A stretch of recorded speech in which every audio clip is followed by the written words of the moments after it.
Any teaching hospital faces substantially more challenges than other healthcare organizations that do not allow medical students to practice their clinical competencies as part of their schooling, let alone during a pandemic.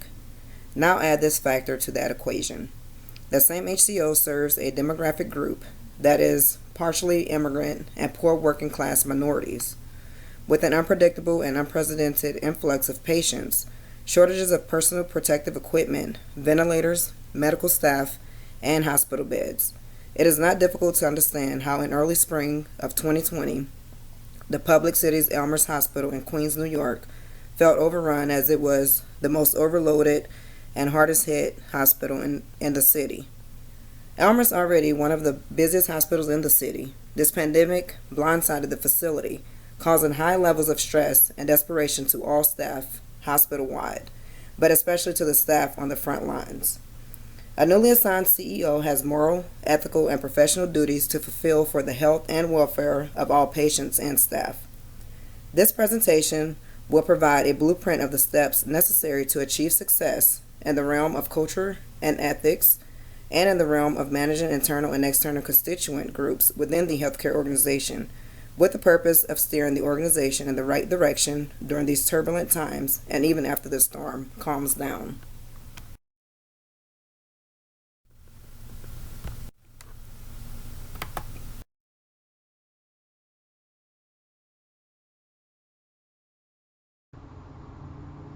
Hello everyone, I'm Clint-Clint. This portion of the presentation will be to inform you of the factors affecting the culture at Elmhurst Hospital and the steps needed to take to achieve success moving forward. As a brief overview, I will discuss pre-existing issues and concerns, leadership challenges, and pathways to achieve success. Pre-existing issues and concerns. These are basically the issues leading to the hospital's ability to respond to the outbreak and an identification of factors that contributed to the current culture at the hospital. The main patient population is poor working class minority residents who are at a disproportionately higher risk of contracting COVID-19, which in turn doubled the normal daily workload at the hospital. There was also limited ICU space identified early, yet there was no collaboration or plan with other hospitals to divert patients prior to the start of the pandemic. It had been established that there was a major shortage of PPE and other needed life-saving equipment. However, the federal reassurances did not deliver provisions as promised. Also, the disease was too unpredictable, as so little was known on how to properly care for infected patients, as well as protect healthcare staff and their families from contamination.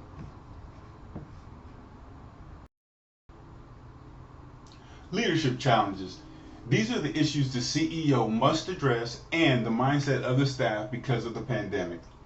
The staff is overworked and on the verge of burnout due to the increased patient workload. Although adaptive steps were implemented to deal with the ever-changing dynamic environment and increase of patients, staff feel it is not enough. Feelings of frustration due to no support, the loss of life, and leaders not listening left them with the attitude of too little, too late. The perception of broken promises led to loss of trust. Now staff fears the unknown and how they will get through the next wave. Pathways to achieve success.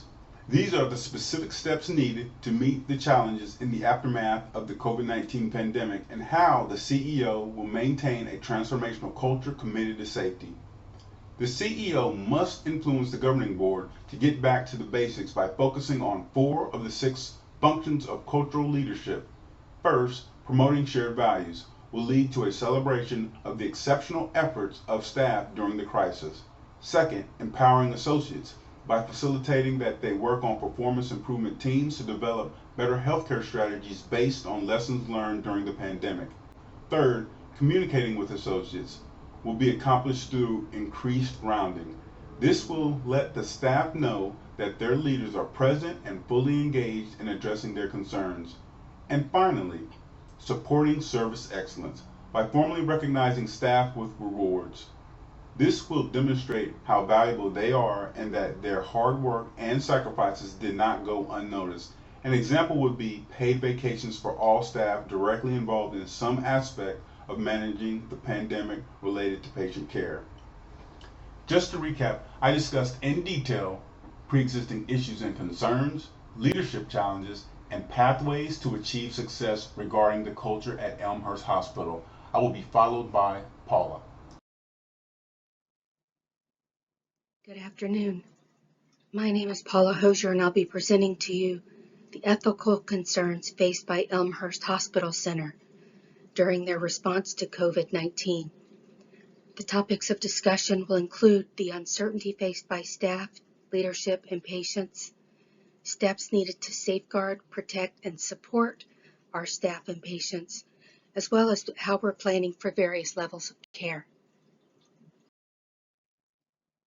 When we look closely into the organizational ethics at Elmhurst Hospital Center, we must take into consideration and analyze the decisions and activities taken by the institutional boards, committees, and individuals throughout the organization that are related to the clinical practices and scientific research. We must also investigate how we will resolve conflict and remain true to the mission, vision, and goals of the facility while providing high-quality, safe care for our patients.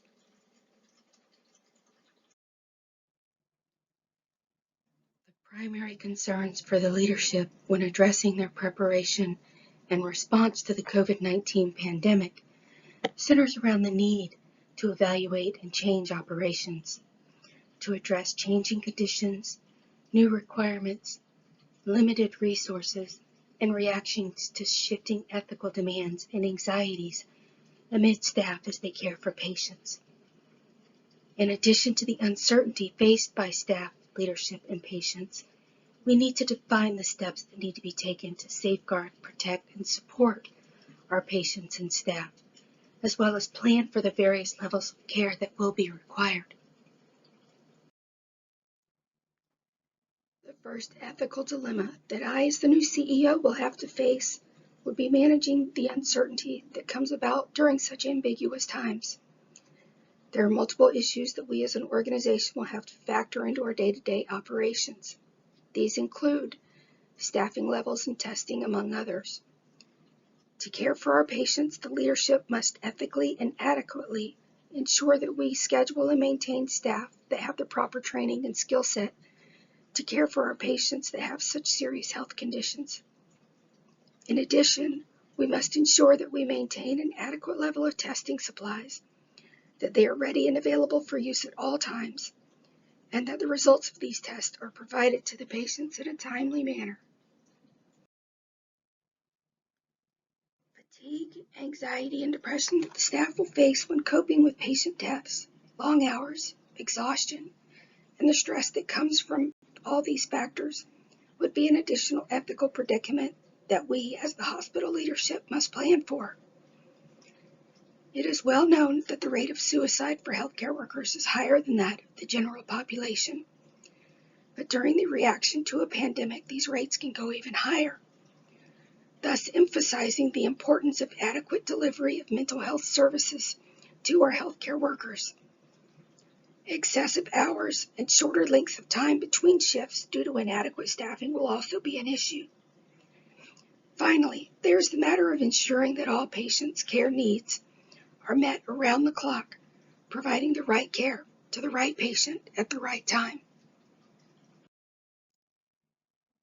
In addition, in a public health crisis such as COVID, the organizational leadership must plan for a wide range of possibilities that may need to be managed related to the necessity of care and limited resources.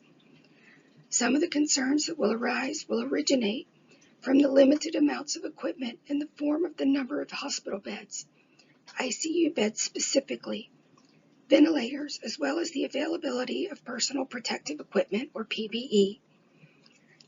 Other concerns will arise from proper triage of patients.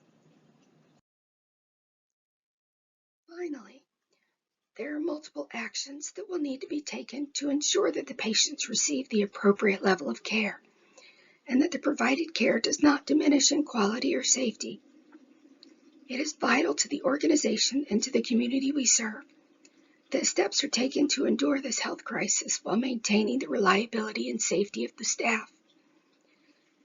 Actions to be taken by myself and other leadership to maintain and sustain the ethical practices of Elmhurst Hospital Center include, but are not limited to, collaboration with external organizations, allowing for non-COVID patients to be evenly dispersed throughout the available medical centers in the area. Most are within 20 minutes of Elmhurst. Non-ICU wards can be transitioned to accept ICU patients, as long as the staff on the ward have the appropriate knowledge and skill set. We have already set up a tent outside, allowing us to screen and treat non-COVID patients, thus reducing the possibility of cross-contamination from a non-COVID or a COVID patient back and forth. A nurse advice line has already been established at the market level, allowing patients that can be treated with over-the-counter medications to stay out of the emergency room and reduce their likelihood of contracting COVID. The leadership has also allocated the staff from our ambulatory clinics, which are not currently treating patients due to closures, can be utilized in the tent outside of the emergency room, thus releasing ER staff to care for more critically ill patients. By maintaining required levels of PPE, which include masks, face shields, gloves, booties, head coverings and gowns, as well as medical supplies to include test kits, oxygen, and ventilators, the staff can focus on providing the highest level of care with reduced levels of stress and anxiety. And by further streamlining the patient care, there can be an appropriate allocation of staff and supplies, allowing us to fully utilize the resources available to us. And by empowering the leadership, especially in the emergency room, through autonomy and awareness, they can adjust workflows, repurpose treatment rooms, and modify admission processes as needed. Through engagement and awareness, we as the leadership can maintain the high level of safe, quality care that our staff are known for and our patients expect. I would like to thank you for your time today and your attention. Through proper planning, we will get through this stronger and better. I will be followed by Harry and Hawthorne. Good day, everyone. My name is Harry Hawthorne. In this segment, Internal Constituents, I will be informing you of the factors affecting Elmhurst Hospital employees due to the outbreak of COVID-19 and the mitigation strategies required to achieve success during and after the pandemic. What went wrong? The following are factors that have to be addressed by the CEO for the organization to weather the pandemic. First, the hospital failed to enforce safety protocols, which resulted in employees contracting the virus. The facility's limited space prevented staff from establishing isolation rooms. Therefore, close quarters with patients, in combination with reusing masks and other personal protective equipment meant for single use, created the perfect environment for the virus to spread to staff members. Second, there was already a shortage of clinical staff before the pandemic, but fear of the virus, employees not feeling safe in their work environment, and employees contracting the virus exacerbated the situation.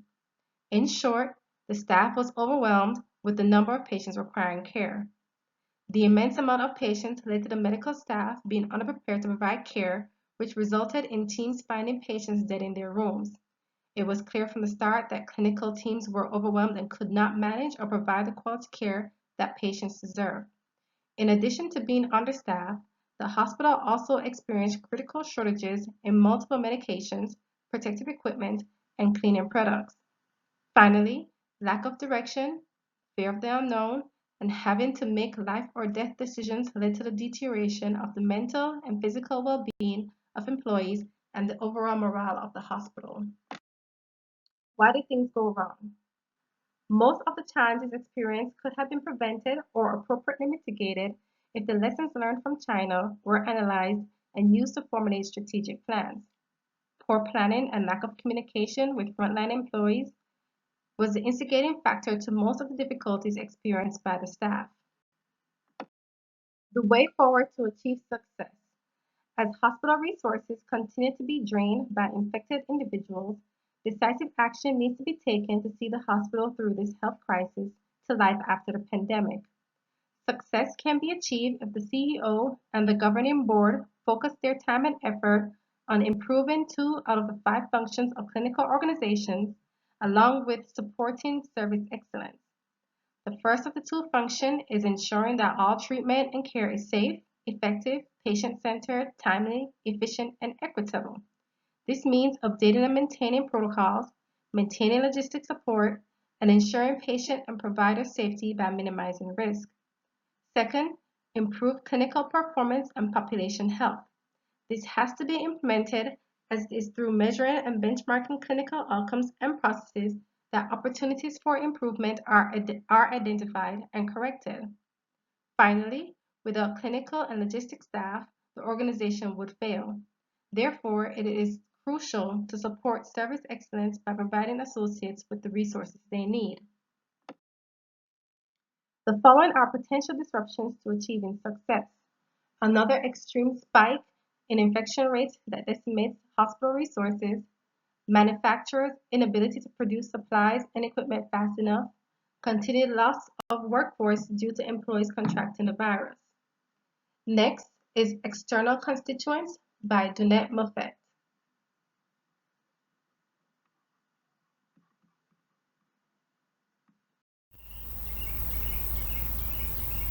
Greetings, everyone. My name is Dwanette Moffett. I will be going over external constituents and how the impact of COVID-19 affected how we conduct business as a healthcare organization, as well as a way forward to ensure business conducted is safe, efficient, and reliable. The COVID-19 pandemic has had a huge impact on how we as a healthcare organization do business. It has showed us that we must be prepared to adjust our current process and still meet the need of the population whom we serve. We have to remain cautious as things begin to open up and become normal.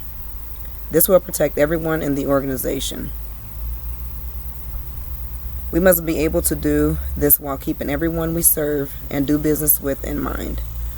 Not being prepared for the influx of patients and equipment needed to care for them during such a critical time made it difficult for staff within the organization to provide proper care to their patients.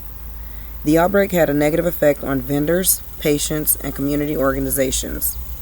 As a healthcare organization, you are to ensure the safety of your internal stakeholders as well as the external stakeholders. The outbreak definitely posed a risk, not only to employees within the organization, but to the patients and vendors supporting the overall mission of the healthcare organization. As we continue to move forward and begin to work around COVID-19, a few people to keep in mind are the vendors, patients, interns, students, community organizations, and funders. Being that our hospital provide care to low-income families, we need to also ensure that we implement a better system for national emergency preparedness for future pandemics as such. As you know, we were not prepared in caring for such a high number of patients at one given time. Vendors are the pharmaceutical, supply, and medical equipment reps. They are also contractors that provide services to the organization. They are much needed in the organization, but we want to keep them safe and reduce their exposure to the virus. Our CEO will meet with the governing board to ensure we have a plan of action in place to protect our vendors during such a critical time. This will be the same for patients, interns, students, and volunteers. We want to make sure that they still have a great experience while remaining safe. We will ensure we have enough medical supplies to provide our patients, vendors, and volunteers so that they can fulfill their obligation to our healthcare organization. With community partners, we will need to ensure their safety by monitoring patients closely when referrals are made for things such as rehab, hospice, or long-term care. When signs or symptoms of COVID-19 are present, it may be best to continue to treat them here at the hospital to minimize exposure and outbreak within the community. In all this, we must be diligent in verifying insurance information and submitting claims timely. Due to COVID-19, there has been a reduction in the workforce, and we must account for this on both ends.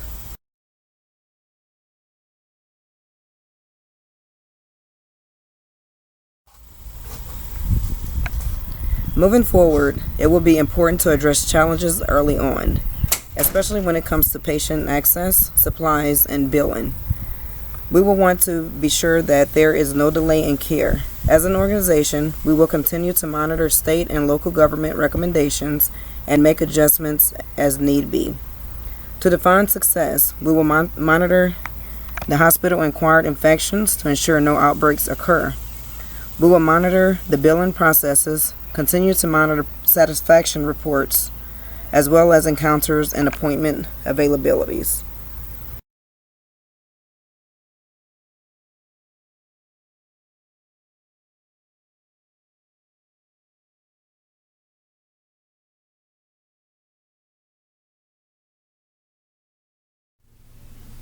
The apocalyptic ordeal all staff at Elmhurst Hospital City in Queens, New York experienced when it became the epicenter of the COVID-19 outbreak in the United States will certainly change their lives forever, especially to the ones called the 700 team. The 700 team consisted of dedicated staff having to respond to cardiac arrest patients on the verge of death caused by the virus. The public's perspective and appreciation of the work of healthcare professionals will perpetually be different in an admirably positive way, consistent of a few factors. One being when a vaccine is discovered and made available to the public. Number two, improvements in the infrastructure. 3, scientific data that produces better forecasting tools. And last but not least, revision of public health safety protocols implemented in the healthcare organization. The leadership at Elmhurst Hospital currently faces and will continue to face many challenges in the future. With the implementation of 5 of the 6 functions of cultural leadership, the establishment and enforcement of an ethical culture, and with the smart utilization of the powerful influence constituent groups exert on legislators, community, medical staff, and drug manufacturers, the vision and mission of the organization will become shared goals, and there will be collective enthusiasm in all stakeholders. In the end, we must not forget that the main reason HCOs exist is to ensure that the delivery of care is safe, effective, patient-centered, timely, efficient, and equitable for communities they serve.